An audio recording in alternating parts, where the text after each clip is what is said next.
నర్సరావుపేట నియోజకవర్గంలో జొన్నలగడ్డ గ్రామంలో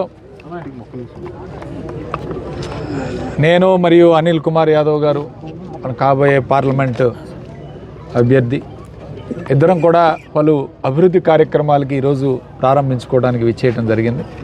ముఖ్యంగా ఈ గ్రామంలో దాదాపు 25 కోట్ల రూపాయలు సంక్షేమ పథకాలు అందించే కార్యక్రమం చేశాం గత 5 సంవత్సరాల్లో. అలానే 3 కోట్ల రూపాయలతో అభివృద్ధి కార్యక్రమాలు చేశాం. వీటన్నిటిని కూడా ఇప్పటికే సచివాలయం, హెల్త్ క్లినిక్, అలానే సీసీ రోడ్లు కానీ, డ్రైనేజీలు కానీ అవన్నీ కూడా ప్రారంభించుకున్నాం. ఈరోజు మంచినీళ్ళ చెరువును కూడా సుందరంగా అభివృద్ధి చేసాం. దాన్ని కూడా ఈరోజు అనిల్ కుమార్ యాదవ్ గారి చేత ప్రారంభించుకునే కార్యక్రమం చేస్తున్నాం. రేపు సోమవారం 2 సబ్స్టేషన్లు కూడా ప్రారంభించుకుంటున్నాం నర్సరావుపేట నియోజకవర్గంలో. ఈ విధంగా అనేక అభివృద్ధి కార్యక్రమాలు ఈరోజు వైఎస్ఆర్ ప్రభుత్వ హయాంలో జరుగుతూ ఉన్నాయి. వీటన్నిటిని కూడా ప్రారంభించుకొని ఎన్నికలకు సిద్ధమవుతూ ఉన్నాం రానున్న ఎన్నికల్లో.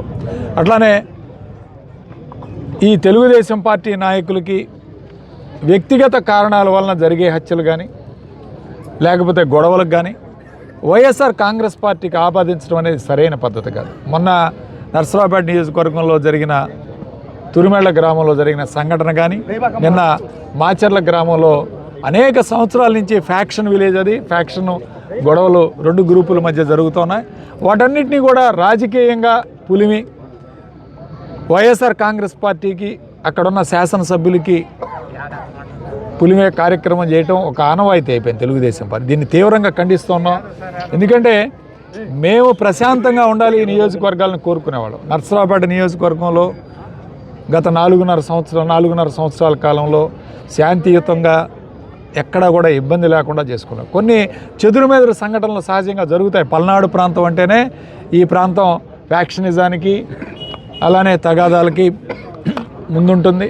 కాబట్టి ఇలాంటి ప్రాంతంలో సహజంగా జరుగుతుంటాయి. అలాంటి వాటిని కూడా తీసుకొచ్చి వ్యక్తిగతంగా శాసనసభ్యులకు కానీ, అక్కడున్న సోదరులకు కానీ పులిమే కార్యక్రమం చేయటం ఇది సరైన పద్ధతి కాదు.